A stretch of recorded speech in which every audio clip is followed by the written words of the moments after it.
Hello everyone, friends, on the Weller Canal. Today I will show you how to make a particular page horizontal in a Word document. To do this, I opened a Word document, and here I have 5 pages.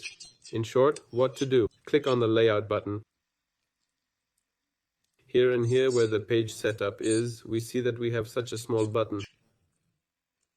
That's it. It opens this window.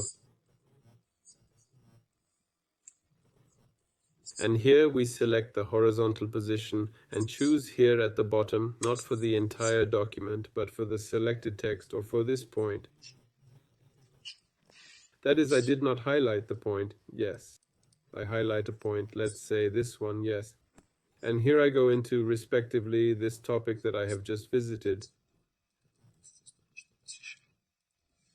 Here I select the horizontal one back and select the selected text here, respectively.